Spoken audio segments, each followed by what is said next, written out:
What's up, everybody? Dr. Ian Bulow here out of Pittsburgh, Pennsylvania, and this is my vlog. This is something I wanted to do for a while. In today's vlog, you're going to get to see an evaluation of a patient with a nerve pain syndrome, debilitating, nasty pain syndrome, and you're also going to see an evaluation of a young family, more for prevention and wellness and things like that.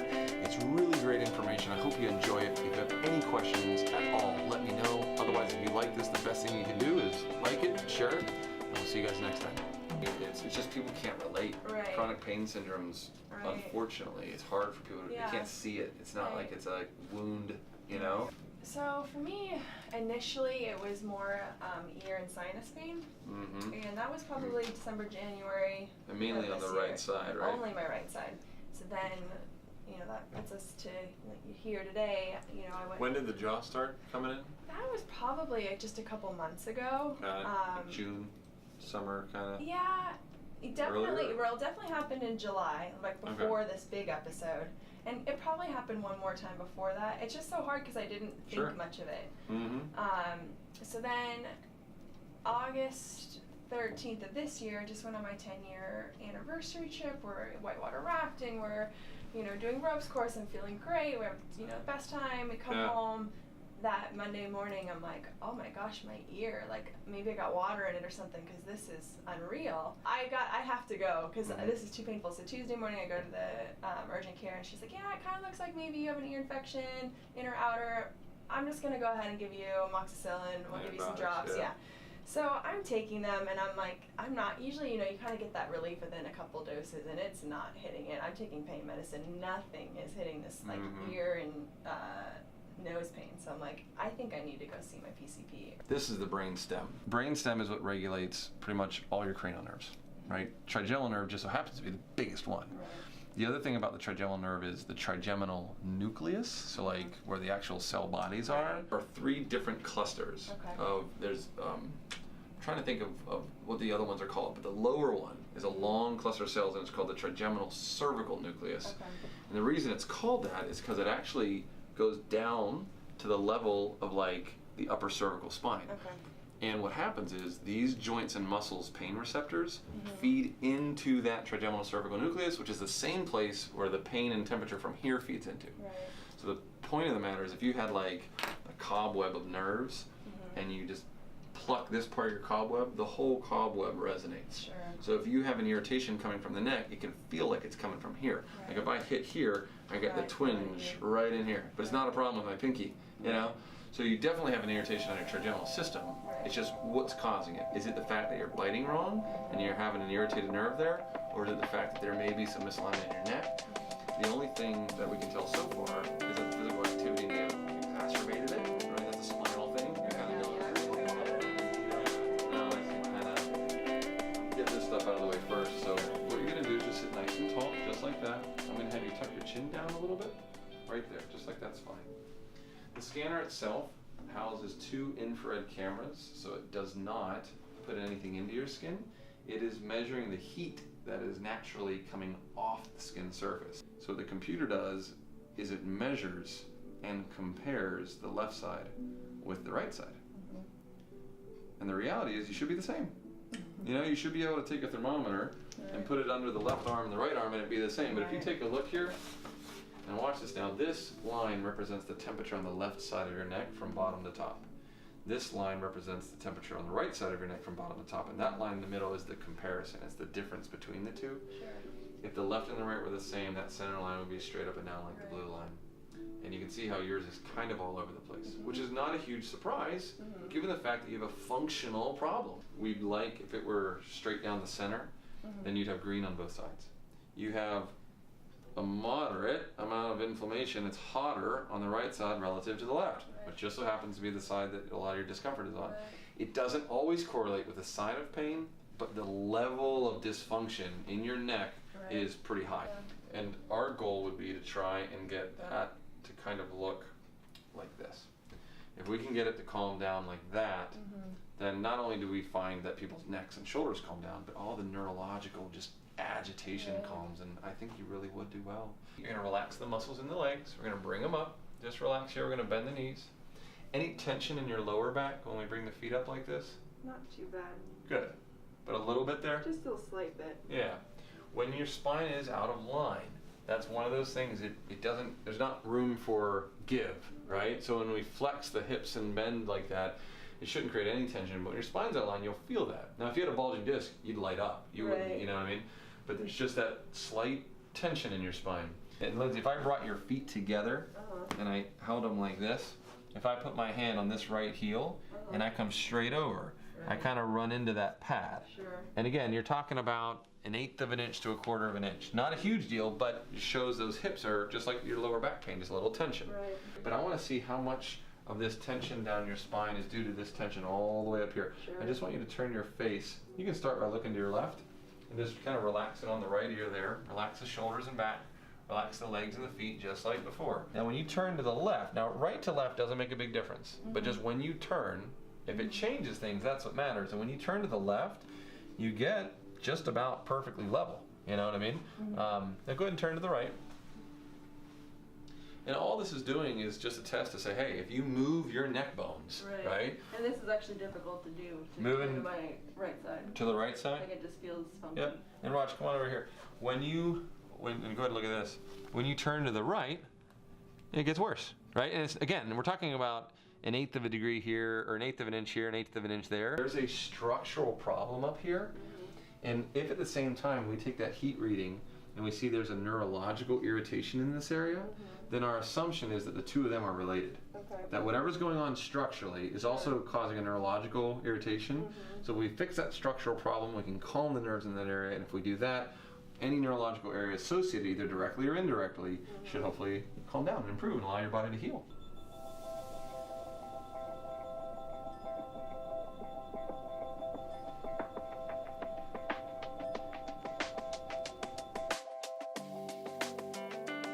So Jacob, you've been under care now for about 3 weeks, 4 weeks, and you were starting to hold. So like just even the fact that you don't always need to be adjusted is kind of a new concept for people. You know what I mean? You think when you go to the chiropractor, you get adjusted every time, right? The reality is we look at it like a cardiologist. You go to get checked, and then you get adjusted when needed.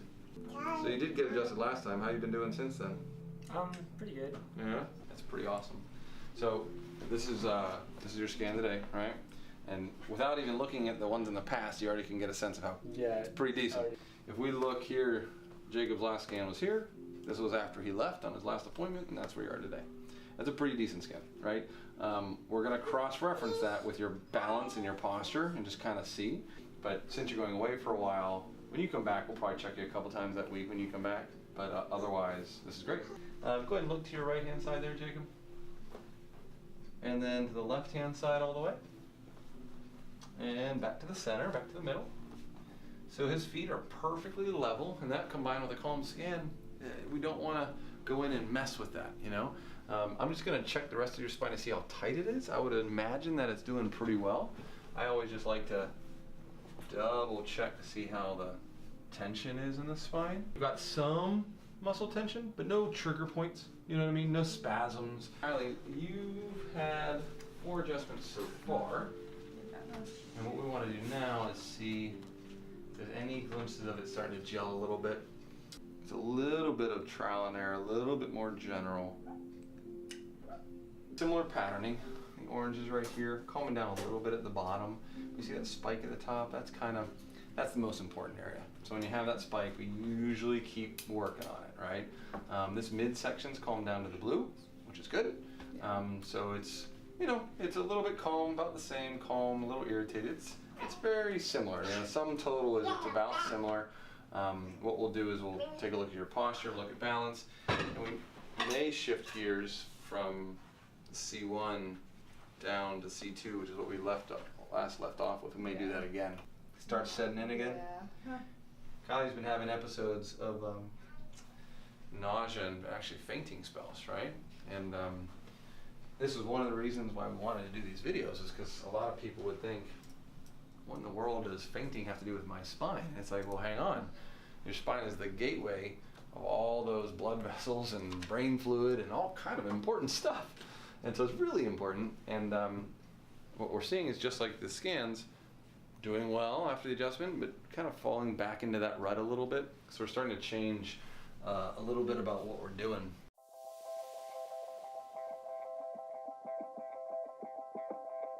See, I gotta get on your good side. I'm helping you out. So then you can help me out later. Yeah. What does the train say? Say choo choo. Nice. Again, similar. But what you'll see is up at the top here, Kylie, right at the very, very top, we go from these oranges down to yellows and greens. And for the most part, we like yellows and greens. We don't like oranges and reds. And that's a simple. Yeah. Do I got a high five? Yeah, you do. You want to give me one? Yeah, you do.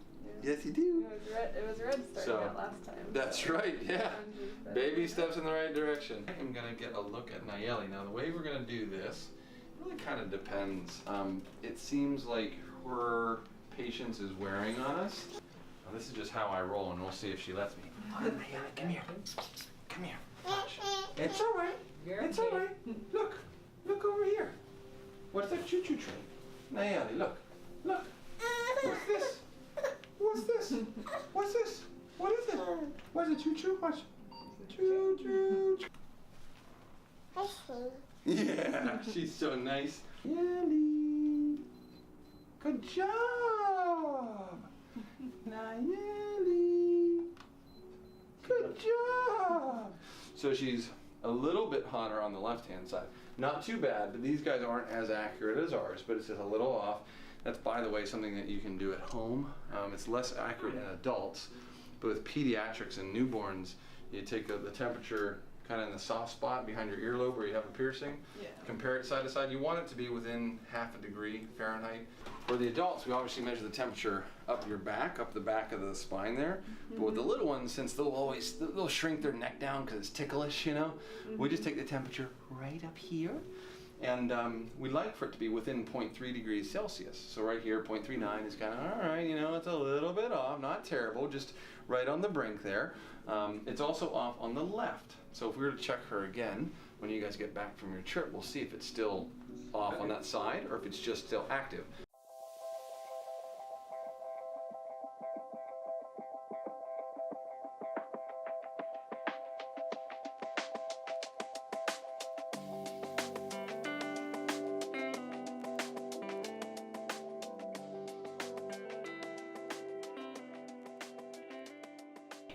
So if you look, you can see how that left shoe, now again, she's tilting her toes a little bit, but there is a bit of a difference, right? Her left side is just consistently a little bit higher, right? And if I look, not even at her shoes, but at her actual heels, you know, this side is a bit higher up than the other side, which would suggest the muscles down in here on her left side, oh, you're fine, are a little tighter. She can go ahead and come on up. So what we're gonna do is quite simply, we're just going to take note of this, right? So she's a little bit warm on the one side, and her left side is a bit kind of contracted there, probably about 1/4 inch. You know, a lot of people wonder what we do that for with the kiddos, but it's like, man, last time you saw a birth process, it's pretty involved, right? It's a lot of tension on their hips and on their necks and all that stuff. So we'll check it again just to see next time, and if it's still off, we may work on it a little bit, see if we can balance that spine out a little bit. How was her birth, by the way? Was it natural birth? Yeah. Natural? Was it a long labor? Any forceps or It was long. Good long labor there. But no interventions or anything. What's that? She was posterior. Oh wow. And how was her first 3 to 6 months in terms of colic and things like that? She didn't have colic. She was born with bilateral clubfoot though. Okay, that could be something going on there. Yeah, so she was in casts and braces for a long time. It's good to know. We'll, as a precaution, check her again in the future. Right now, I would say, yeah, not so bad. Okay. Oh my goodness. It is a full-on game now. It's like King of the Hill. What was that? What was that?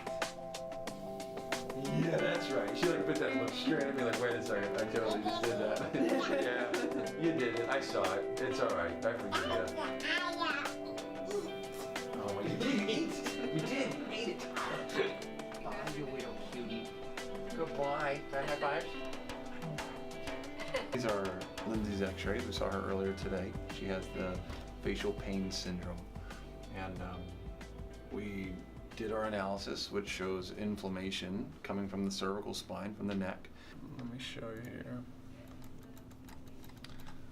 This is looking at the same bone here, just from the front, right? So that's the top bone of the neck. There it is right there. So this is the right side, this is the left side. Now watch this. Remember I showed you that little misalignment right there? That's exactly what that is. It's forward and slipping off the edge on this side. Now if I come over to this left-hand side, that perimeter is lined up just fine. Right? It's lined up just fine over here, but over here, it slipped off to the right-hand side. So this C1 bone in this person, if this is it here, that C1 bone has been pushed up and to the right on that side. And at the same time, the third cervical down, when we were looking from below, is rotated over. So the C1 has kind of gone up and in this direction, and then halfway down the neck, it's kind of turned over in this direction like that. So the last time I was here, I had kind of experienced some pretty severe nerve pain, burning in my face. It was really hard to sleep at night because I was experiencing just shocks of pain in my face. I'm currently not experiencing like major shocks, but that's probably because of medication. And but I'm currently just enduring a lot of burning in my face. Like the skin feels very hot and like a crushing feeling in my temple, and then it just feels like I have a chronic ear infection, but I don't have an ear infection. So I'm tired and I'm not sleeping well. I have to sleep sitting up. So I'm really hoping that we'll find some relief here. Yeah. So. But really the gold standard is the three-dimensional image that we took. And we know for certain that that C1 bone is shifted forward and to the right-hand side. And so in a minute, what I'm going to do is I'm going to do a little impulse right behind your right ear.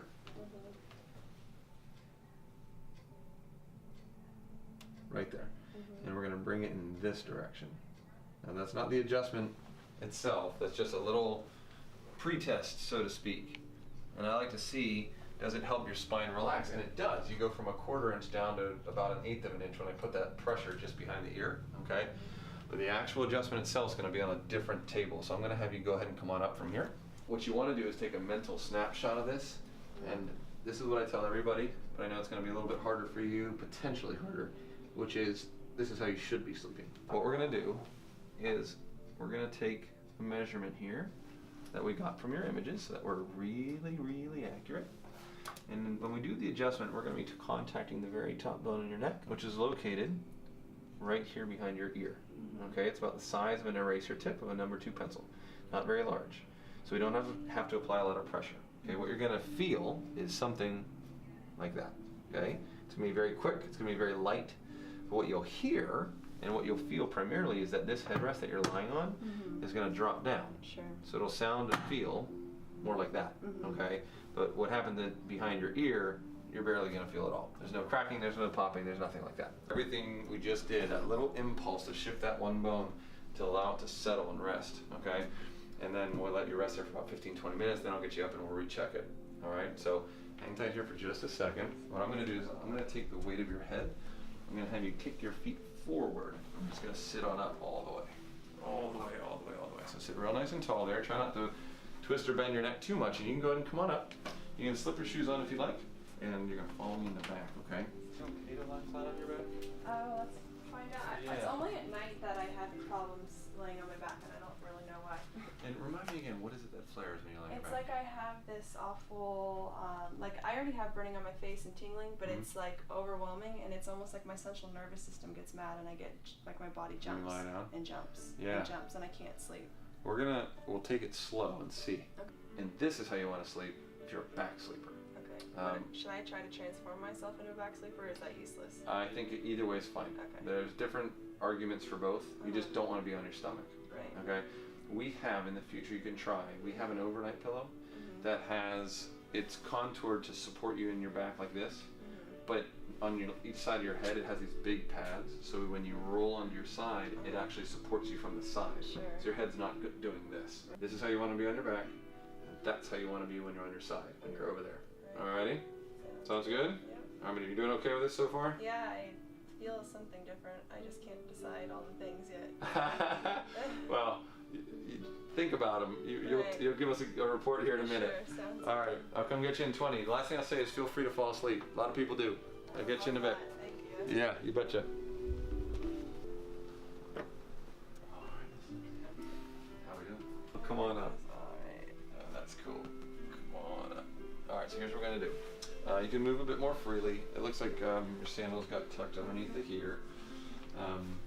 Full ranges of motion of yes and no are not a problem. The stuff you want to stay away from is holding phones under your ear and looking up over your head. What were you experiencing while you were back there? My ear fullness is definitely changed. It doesn't feel as full. Like it was painful. My nerves, they feel in my face less agitated. I still have some pain. Sure, yeah. But I can't deny that they do feel a little less. That's cool. No, my thing that I always tell people is we want to see change in the beginning, calmness over time. Right. If you get calm right away, it's a bonus, right? Right. But that's great. It sounds like a little bit of both, which is awesome. Right.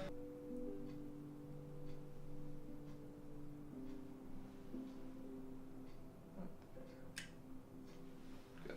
We did 3 scans on you today, 2 before, 1 after. And out of all those scans, we looked at these 1, 2, 3, 4 areas of consistent and persistent stress, right? There were 4 areas that were the same last time as well as today. And those are the areas of concern, right? And the yellow is right now. And so above the first area of concern, we see it's the same stress, okay? Very similar. This next line, however, instead of leaning to the left, it's actually leaning to the right. So that's that change I was talking about. Right. Here they used to lean to the right, and right now it's perfectly straight up and down. That's that calmness I was talking about. And down here they went to the left, and now it actually starts off going to the right. That's that change. So half of it's changing, a quarter of it's calming down, and a quarter of it's the same. Not too shabby. We're going to continue on this path and calm down, or we'll see things getting a little irritated again, and we'll repeat. You did awesome for your first adjustment. That's a high five for you. All right, so check this for just a second. Melissa. Thanks for taking the time to watch the vlog. If you have any questions at all over the things that we just went over, please leave a message or contact me directly. I would love to address them. And as always, like the page, follow us here on social media, and share this with your friends and family. You don't know who you could impact by that. If you're local to the area and you want to get checked out, I'd love to help you. If you're outside of the greater Pittsburgh area, Western Pennsylvania, contact us. We'll find you a doctor nearby who can help out. We'll see you guys soon.